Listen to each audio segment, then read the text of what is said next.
Next انشاءاللہ جی ہم ابھی کافی ڈیٹیل میں ہم نے ڈسکس کیا توکل کے مزید انگریڈینٹس کو. 3 قسم کے لوگ ہیں وین اٹ کمز ٹو توکل. یہ ہمارے علماء کرام نے 3 قسم کے لوگ بتائے ہیں کہ توکل کی جب باری آتی ہے تو یہ 3 قسم کے لوگ دیکھنے کو ملتے ہیں. پہلی وہ قسم ہے جو اسباب کو چھوڑ دیتے ہیں اور ان طریقوں کو چھوڑ دیتے ہیں یا کام کرنے کو چھوڑ دیتے ہیں اور مینز کو چھوڑ دیتے ہیں اور سوللی یہ کہتے ہیں کہ بس اللہ پہ میں نے توکل کیا.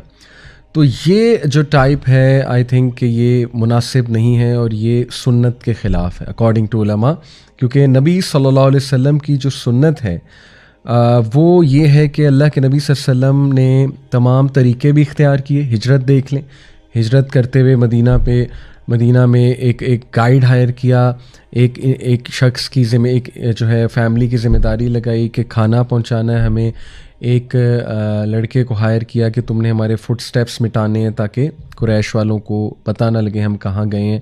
اور دین ہی آلسو ڈیڈ توکل ان اللہ, اور توکل نہیں انہیں اصل میں پایا تکمیل تک پہنچایا, اصل میں تو توکل ہی ہے.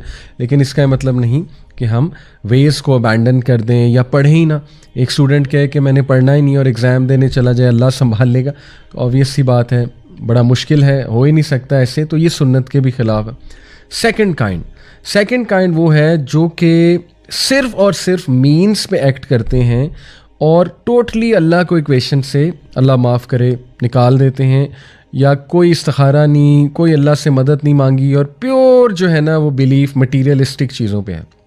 تو یہ بہت زیادہ ایک ٹائپ ہے جو اللہ معاف کرے ہمارے یوتھ میں بھی بہت دیکھنے کو مل رہی ہے, کیونکہ ظاہر ہے ہمارے جو تعلیمی ادارے ہیں وہ کوئی ایمان تو بلڈ نہیں کر رہے اسٹوڈنٹس میں, وہ تو پیور ایک مٹیریلسٹک انسان ہمارے اسٹوڈنٹس کو بنا رہے ہیں. لیکن خیر کچھ یونیورسٹیز ہیں انہیں داد بھی دینا چاہیے جو کریکٹر بلڈنگ پہ بھی کام کر رہے ہیں, ایمان پہ بھی کام کر رہے ہیں الحمدللہ.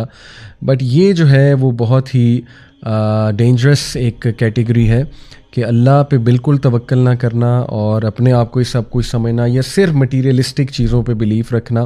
یعنی مثال کے طور پہ بیسٹ ڈاکٹر, بیسٹ میڈیسن جو ہے نا وہ ڈھونڈنا اور بس یہ کہنا کہ اب میرا کام ہو گیا اور بس یہ میں نے کھا لی تو اب بس خیر ہے. تو اس کا پھر نقصان بھی ہوتا ہے, آپ کو پتہ ہے اللہ ناراض بھی ہو سکتا ہے اس بات سے, ٹھیک ہے نا.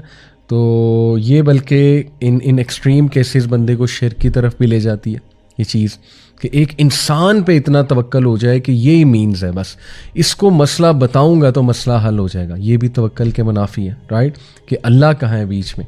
یعنی مسئلہ تو اللہ نے حل کرنا ہے نا. اللہ چاہے تو ایک عام سے بندے سے آپ کا مسئلہ حل کرا دے, اللہ چاہے تو ویسے ہی آپ کا مسئلہ حل کرا دے. لیکن اس میں پھر تیسری کیٹیگری کو ہم ڈسکس کرتے ہیں. تیسری کیٹیگری جو ہے وہ ان لوگوں کی ہے جو مینز بھی لیتے ہیں اور اللہ پہ بھی توکل کرتے ہیں. اور مینز لینے سے مراد یہ نہیں کہ مینز پہ توکل یا ٹرسٹ کر لیا جائے, جیسے میڈیسن کھائی لیکن میڈیسن پہ ریلائنس نہیں ہے. میڈیسن اس لیے کھائی ہے کہ اے اللہ تو ہی ہے جو اس میڈیسن میں افیکٹ ڈالے گا, میں اس لیے لے رہا ہوں, تیرا ہی حکم ہے, آپ کے نبی کی سنت ہے طریقہ اختیار کرنا, میں طریقہ اختیار کر رہا ہوں, لیکن at the end of the day اللہ تعالیٰ آپ نے کام کرانا ہے. تو یہ ہے سب سے بہترین کیٹیگری اور ہمیں اسی میں شامل ہونا چاہیے انشاءاللہ تعالیٰ.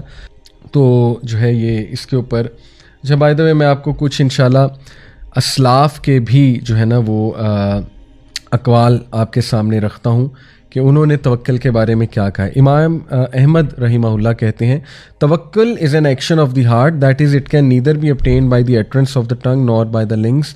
وہ یہ رائے رکھتے ہیں کہ توکل جو ہے یہ دل میں ایک فیلنگ ہے اور اسی لیے دل کا پاک ہونا اور دل پہ کام کرنا بہت ضروری ہے. ابن رجب رحمہ اللہ کہتے ہیں it is the complete sincere reliance of the heart on اللہ سبحانہ تعالیٰ in bringing the good and driving away the evil matters of this life and the hereafter. یہ کمپلیٹ ریلائنس کا نام ہے. کس بات کی ریلائنس؟ کہ اللہ کافی ہے مجھے اچھا دینے کے لیے اور اللہ کافی ہے میری زندگی سے تمام شر کو دور کرنے سے اور نقصانات کو دور کرنے سے. ابن القیم کہتے ہیں توکل از ہاف دا ریلیجن, توکل ہاف ریلیجن ہے, اور دی ادر ہاف از انابہ which is to turn unto Allah in all of our affairs and in repentance. اس کو انابہ کہتے ہیں. Some people said that tawakkul is the knowledge of the heart that Allah is sufficient for his slaves, and others interpreted tawakkul as satisfaction with what is decreed. یہ وہی باتیں جو ہم نے کی, سبحان اللہ. تو اسی طرح سم آف دی اسلاف used to say if it pleases you to be the most powerful اور the strongest amongst people then have توکل ان اللہ. اور بالکل صحیح بات ہے, دنیا میں سب سے مضبوط اعصاب کے لوگ آپ کو وہ ملیں گے جن کا توکل اللہ پہ بہت اسٹرانگ ہے. ویسٹ تو دکھاتا ہے نا اپنے لوگ جو بہت مضبوط اعصاب کے ہیں, ٹھیک ہے ہوتے ہیں کچھ لوگ نیچرلی مضبوط اعصاب کے, لیکن نیکسٹ لیول سبحان اللہ. ابھی آپ نے انبیاء کی سٹوریز نہیں پڑھی, وہ تو ہمیں اپنے ہیروز کی سٹوری بتاتے ہیں. ابھی تو آپ حضرت نوح کی سٹوری پڑھیں, حضرت ابراہیم کی پڑھیں, کیا اسٹرانگ بندے تھے. حضرت محمد صلی اللہ علیہ وسلم کی سیرہ, اللہ اکبر. تو اس لیے یہ توکل کا ایک فروٹ ہے اسٹرانگ پرسنالٹی. شیخ الاسلام ابن تیمیہ رحمہ اللہ کہتے ہیں putting one's trust and faith in Allah is more general than just putting one's trust in Allah for worldly interest. The real mutawakkil is the person who puts his faith in Allah, hoping to reform his heart and faith and to protect his tongue and will, which is why he invokes Allah subhanahu wa ta'ala in every prayer and says iyyaka na'budu wa iyyaka nasta'in. ابن تیمیہ رحمہ اللہ وہ یہ کہتے ہیں کہ توکل میں faith بھی ہے, توکل میں ہوپ بھی ہے, توکل میں یہ بھی ہے کہ اللہ تعالیٰ مجھے زندگی میں گائیڈ کرے گا اور میرے دل کی حفاظت کرے گا, میرے ایمان کی حفاظت کرے گا. اسی لیے ہم پریکٹیکلی ہر نماز میں توکل کی دعا تو کر رہے ہیں, ایاک نعبد و ایاک نستعین, یہ انڈائریکٹلی توکل ہی مانگ رہے ہیں ہم, توکل کی دعا ہے. اسی لیے سورہ فاتحہ بہت توجہ کے ساتھ پڑھنی چاہیے اور بہت عاجزی کے ساتھ اللہ سے مانگنا چاہیے, یہ جو ایاک نعبد و ایاک نستعین.